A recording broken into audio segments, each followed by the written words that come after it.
అవినాష్, చెప్పుమా.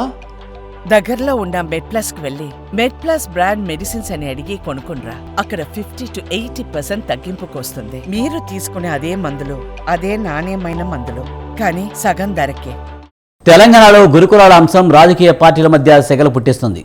ప్రభుత్వాన్ని అప్రతిష్ట పాలు చేసేందుకు ఎవరైనా ప్రయత్నిస్తే కఠిన చర్యలు తీసుకుంటామని హెచ్చరించారు CM Revanth Reddy. Food poison ఘటనల వెనుక బీఆర్ఎస్ కుట్ర ఉందంటూ పరోక్షంగా ఆరోపణలు గుప్పించారు మంత్రి సీతక్క. ఇక రాష్ట్రంలోని గురుకులాల్లో నెలకొన్న వాస్తవ పరిస్థితులను పరిశీలించేందుకు సిద్ధమవుతుంది బీఆర్ఎస్. ఇలాంటి వేళ ఫుడ్ పాయిజన్ కారణాలు తేల్చేందుకు టాస్క్ ఫోర్స్ ఏర్పాటు చేసింది ప్రభుత్వం. ఫుడ్ సేఫ్టీ కమిటీలను సిద్ధం చేస్తోంది.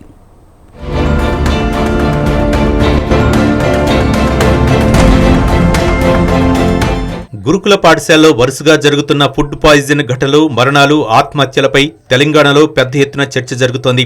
సామాన్యులు మొదలుకొని రాజకీయ నేతల వరకు ఎవరు చూసినా ఈ అంశంపైనే చర్చించుకుంటున్నారు. తాజాగా హైకోర్టు సైతం చివాట్లు పెట్టిన వేళ రేవంత్ సర్కార్ తీవ్రంగా స్పందించింది. రాష్ట్ర వ్యాప్తంగా ఫుడ్ సేఫ్టీ కమిటీలను ఏర్పాటు చేసింది. ఆయా కమిటీలో హెడ్ మాస్టర్, పాఠశాలకు చెందిన 2 సిబ్బంది ఉంటారు.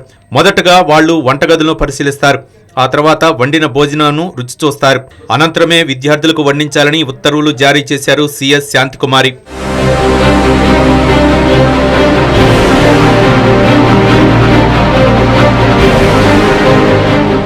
రాష్ట్ర వ్యాప్తంగా ఉన్న ప్రభుత్వ పాఠశాలలు, వసతిగృహాలు, గురుకుల పాఠశాలలో విద్యార్థులను కన్నబిడ్డలా చూసుకోవాలని అధికారులు ఆదేశించారు ముఖ్యమంత్రి రేవంత్ రెడ్డి.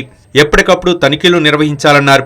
ఫుడ్ పాయిజన్ ఘటనలపై ఆగ్రహం వ్యక్తం చేసిన సీఎం ఓ ప్రకటన విడుదల చేశారు.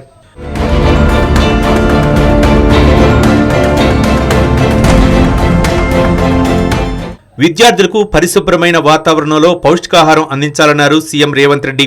మంచి విద్య అందించాలన్న లక్ష్యంతోనే వేల సంఖ్యలో ఉపాధ్యాయుల నియామకాలు చేపట్టామన్నారు. ఇన్ని జాగ్రత్తలు తీసుకుంటున్న వేళ ఎవరైనా ప్రభుత్వాన్ని అప్రతిష్ట పాలు చేసేందుకు ప్రయత్నిస్తే కఠిన చర్యలు తీసుకుంటామని హెచ్చరించారు. విద్యార్థులకు అందించే ఆహారం విషయంలో నిర్లక్ష్యంగా వ్యవహరిస్తే సంబంధిత సిబ్బందిని ఉద్యోగాల నుంచి తీసివేసేందుకు వెనకాడబోమన్నారు సీఎం రేవంత్ రెడ్డి.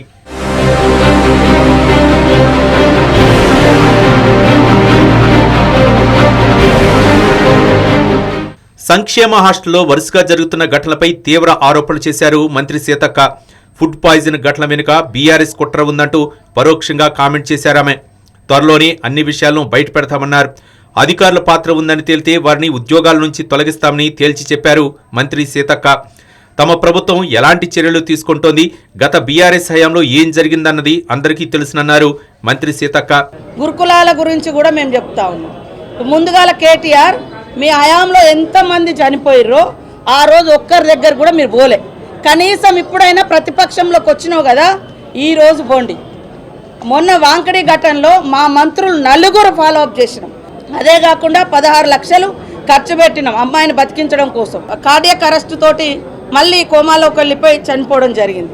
అయినా కూడా మా యొక్క ఎమ్మెల్సీ దండే విఠల్ గారు మొత్తం అక్కడ కాపలా ఉన్నట్టుగానే ఉండి పర్యవేక్షణ చేయడం జరిగింది. నిమ్స్ మన అందరికీ అత్యున్నతమైన హాస్పిటల్, దాంట్లో మేము ట్రీట్మెంట్ ఇచ్చే ప్రయత్నం చేసినాం. 25 రోజులు ప్రయత్నం చేసినాం. అంతిమంగా సరే కొన్ని ఇబ్బందులతోటి ఆమె చనిపోయింది.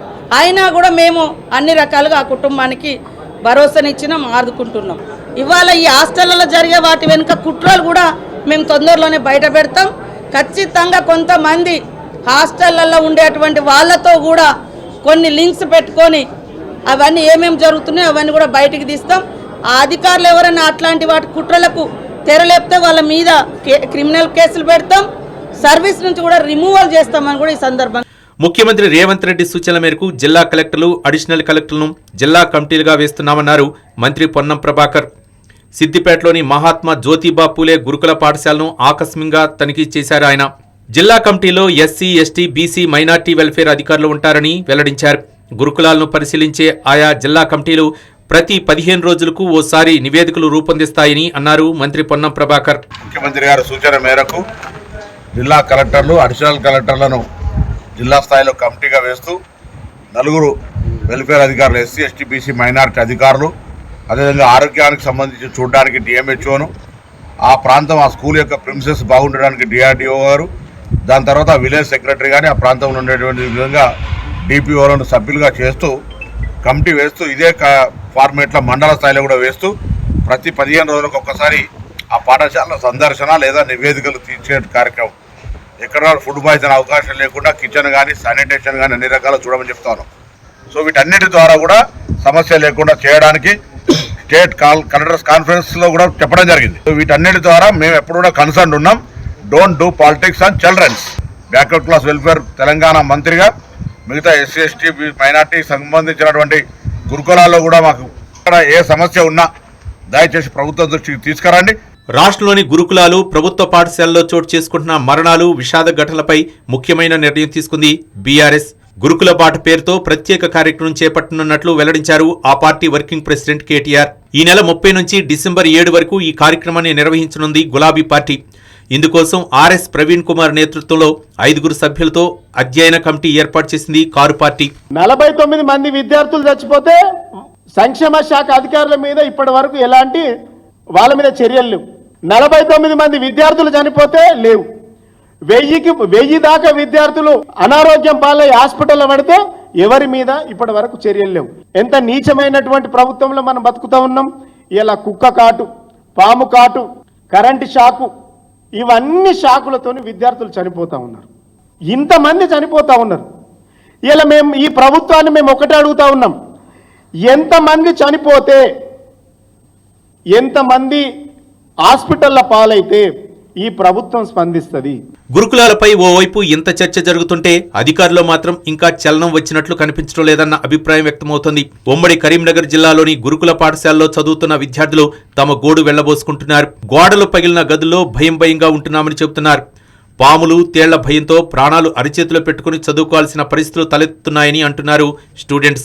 క్లాసులు పండుకున్నాను కింద పుట్టురాడు అన్నీ వస్తున్నాయి. తేళ్ళు, పాములు ఇంక వస్తున్నాయి. పాములు ఆల్రెడీ 2 సార్లు 3 సార్లు పాములు వచ్చినాయి. బాత్రూమ్ వాళ్ళకు ఆల్రెడీ కిచెన్లోకి వస్తే ఒకసారి పాములు ఇంకా చంపినాం. ఆల్రెడీ ఇంకా పాములు వస్తూనే ఉన్నాయి. మా ఒకసారి బయట మీద లేచింది. బాత్రూంలో భయంతో పోతున్నాం. మరి ఇప్పటికైనా గురుకులాల పరిస్థితిలో మార్పులు వస్తాయా ఏమో చూడాలి మరి.